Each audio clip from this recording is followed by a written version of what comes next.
Now this experiment where an event A occurs or does not occur, right, or you have each, right, where the experiment only tells you you are only concerned with, right, success or failure, right.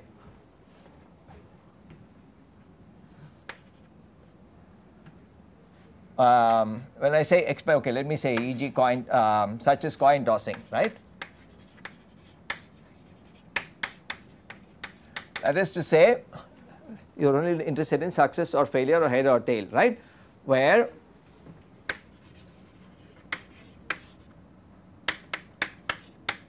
let us say the probability of head is p, which is, or probability of, let us say, success. Some on each trial, on any one trial, right, probability of succeeding is this p, right. Obviously probability of failing is 1 minus p, right. This is a very standard situation. Supposing you consider n trials, right, what is the probability that you get exactly k successes, right.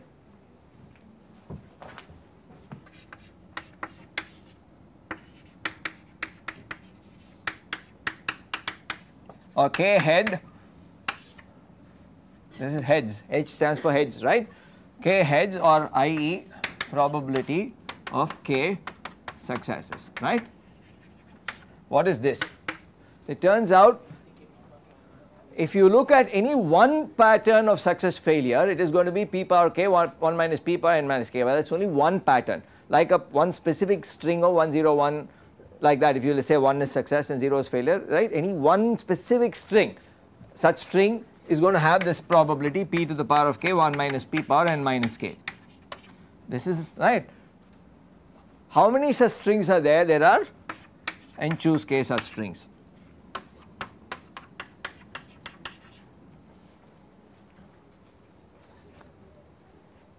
And each string is exclusive of any other string. So you are perfectly justified in adding up all these probabilities, right. They all have the same probability, they are all exclusive of each other. Again you have, right, this combinatorial coefficient coming here, this n choose k. If you do it for some small value of n and k, you will understand, those of you that are seeing it for the first time, why it is this n choose k, right, because that is the number of positions that you have for putting the k successes in the overall string of n, right, n trials that you have. So each trial you mark as either success or failure, right. How many ways can you choose k out of n? It is n choose k. If you have, for example, 4 you are interested in 2 successes out of 4 trials, it is 4 choose 2, which is 6, and you know how to count those 6, right. It's how many ways can you distribute 2 zeros in 4 points? 6 ways, etc., etc., right. So I am not going to elaborate this any further, right. You people have studied combinatorics already, right. So I just want to point out that these are 2 distinct places where combinatorics appears in right at this level in the first course, right. This leads to what is called the binomial distribution, and this leads to what is called what, the hypergeometric distribution. These names again are somewhat binomial, at least we can appreciate, because this is a binomial coefficient, right. But the other term which you just mentioned, that is not very important, but the thing is that there is another probability model which is built around this, right. So these are the 2.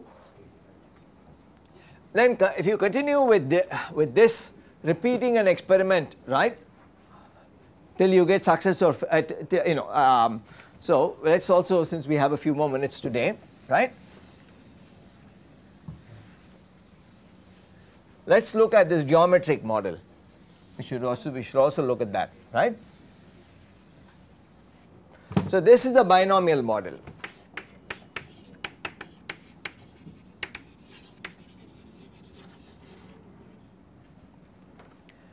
Right, and once again I want to emphasize that the term binomial coefficients is applied to these guys for obvious reasons, right. Okay. Now let us look at the geometric model, which is what? It is do until you succeed, right. Try till you succeed. The same, instead of fixing the total number of trials, right, we are going to keep repeating till we till we succeed, and then count the total number of trials, right. So, when is the first success or first head going to happen? So, here your omega try until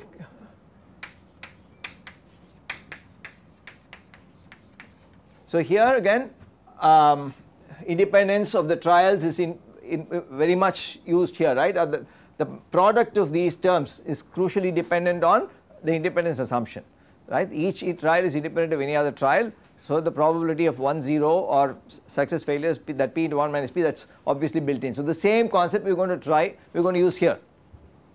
So, i.e. your omega, the capital omega consists of strings like this. Either you maybe I will use okay, I will use h, head tail. You can get head in the first toss itself, or you can get th stop when first h or s success happens.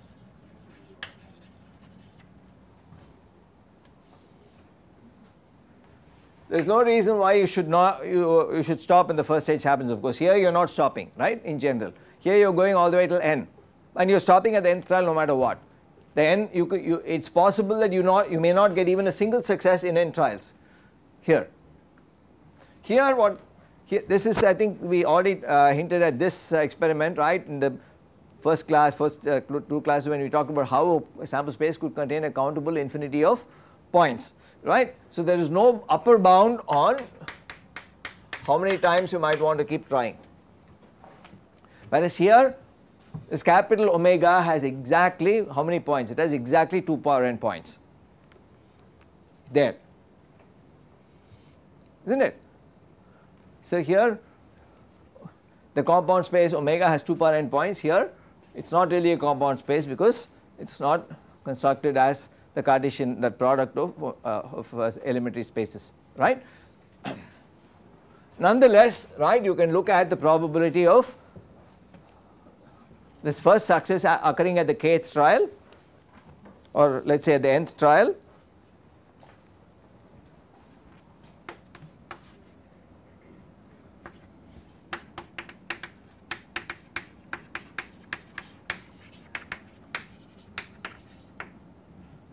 This n is not the same as that n, but since I started writing n, I will stick to it.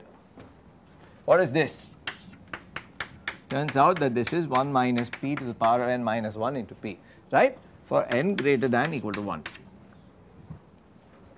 So, for this space we are going to attach, right, to this h we attach a probability p, to this we attach a probability 1 minus p times p, for this 1 minus p whole square times p, and you can clearly see that the summation of n equal to 1 to infinity of this 1 minus p power n minus 1, this is the standard geometric summation, and this will add up to 1.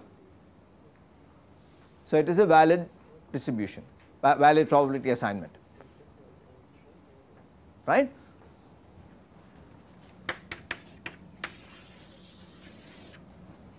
Please check this out also. It is a very trivial summation. I hope all of you can do, you remember how to do your geometric summations, because it is something which you will need again, right. So, is it the first success the nth trial or the nth trial?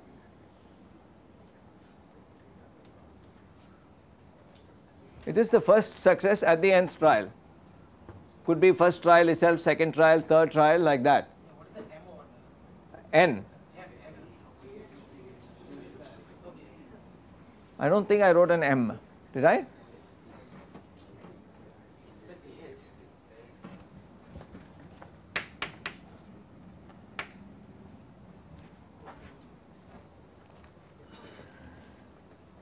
Okay, so the gong is sounding, so I will stop here.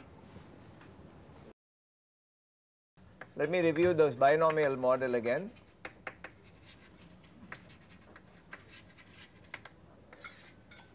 So, you have n independent trials.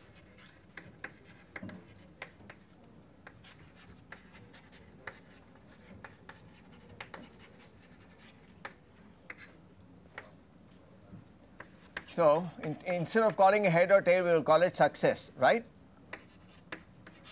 Each trial has success probability equal to p, right. That means that probability of k successes in trials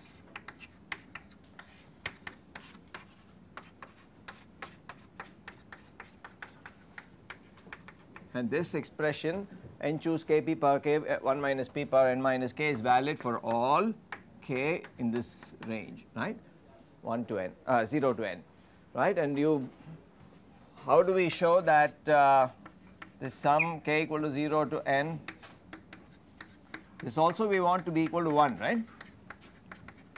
What is this actually equal to?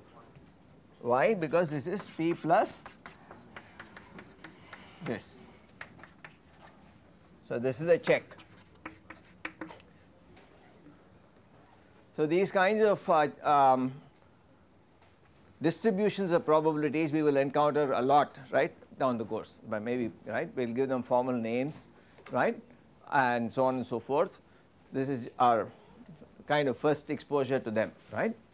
So what are we doing? We have a bunch of numbers here, right, just like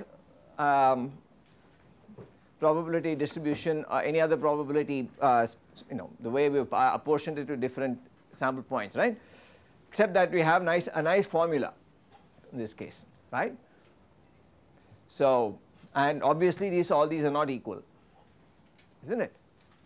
They are all, can be very profoundly different from each other, even for p equal to half. If you take p equals half, for example, you get maximum around n by 2, right. We will see all of these things a little later. Okay. So this is the binomial model and it uses these binomial coefficients, right. So the n choose k, that again for the sake of the camera I am writing this as, this is n factorial, this is let me write this is binomial coefficient, right.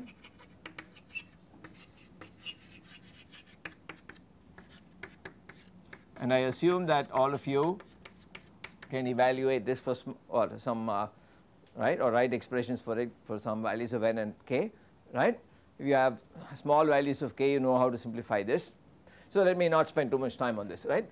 Now the reason why I introduced this binomial model was to show you how, right, these binomial coefficients or the combinatorial coefficients keep coming up in this business, right. There are at least two different places that we have seen them crop up, right. One is the choosing of m objects out of n or k objects out of n, right. The number of combinations there will again involve n choose k, and this is another place, right, where in all of these n choose k combinations you have a common term here. That's why, right, this p power k again remember times 1 minus p power n minus k is the probability of any particular sequence, right, which has k successes and in n trials. Okay. Now the geometric model, which is very linked to this, right, because the starting point for the geometric model and the binomial model is basically independent trials of an experiment, right. So each here of course refers to the independent trial, right. So similarly you have the same, let us say, independent trials.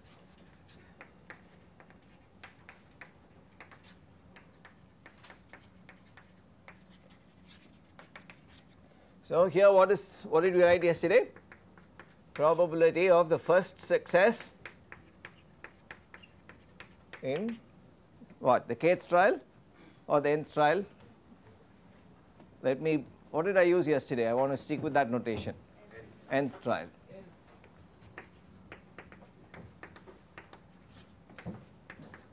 What was this? This was 1 minus p and power n minus 1 times p. Okay. So this is even more easily understood than that, because this is straight away, right, seen to be the product of all those basic trial, the individual trials being fail, and then finally ending with a success, right. So this is true for n greater than equal to 1, and in this case, right, you have a countable infinity of points theoretically in the sample space, right, whereas here you had only 2 power n points.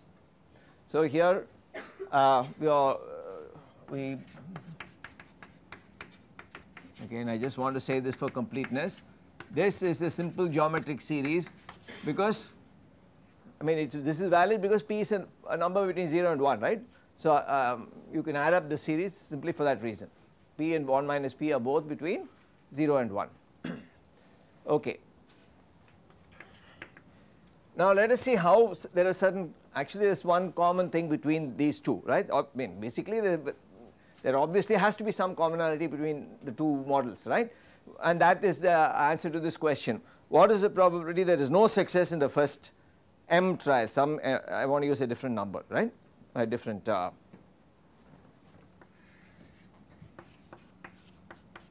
no success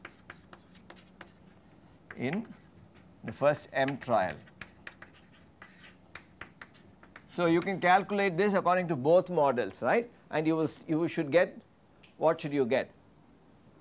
1 minus P to the power m, right. I put m here, I don't know why I want to keep reusing n, right. Now why did we how is it obtainable from both models? They have to give the same answer, right, otherwise the two models will not be consistent. So how did we get this from here? Here of course this is the this is got by putting k equal to 0 and n equal to m, right. M choose 0 is 1 always, right, and if you put k equal to 0, this will drop out and you will get 1 minus P whole power m from here. From here what happens? Well, you get no success at all, it is like 1 minus P, 1 minus P, this is basically exactly the same thing, right. So no matter which way you do it, you have to get, there is only one way of writing this, right. No success in the first m trials is clearly 1 minus P power m, right. The other nice thing about this geometric model is that it is memoryless, right. I am making sure that I do not miss saying this because it is a very important point, right. What do we mean by memoryless model?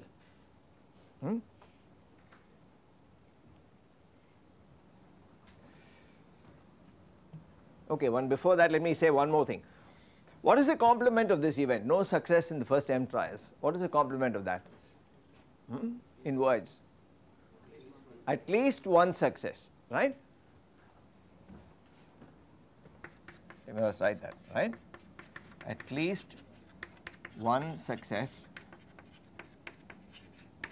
in m trials, right? And this can only be obtained from here, because in some sense, because here, right, here you are saying I am going to stop if there is one success, but here we are saying that we are going to go for m trials anyhow. So this is actually obtainable from here, right, which is basically 1 minus the probability of no success. So this is going to be what? 1 minus P power m, right. Anyway, so but this can also be obtained from this model if you add up the probability of the strings, right, f, fs, ffs up where go up to m, right. But let's that would be a different kind of I mean a very similar summation like this, except the upper limit would not be infinity. So I urge you to go and obtain this number, this expression, I mean this expression both from here and we have just obtained it from here. Okay. Anyway, but the memoryless property of the geometric model, come back to that.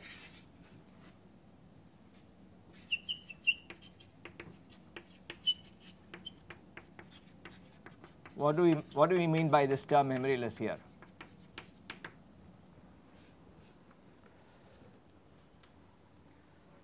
That is, you do not care, right? Supposing you say that there have been m minus 1 failures, m, just the same m. Given the information that there have been m minus 1 failures, what is the success in the mth trial? It is still P, because the trials are assumed to be independent, right.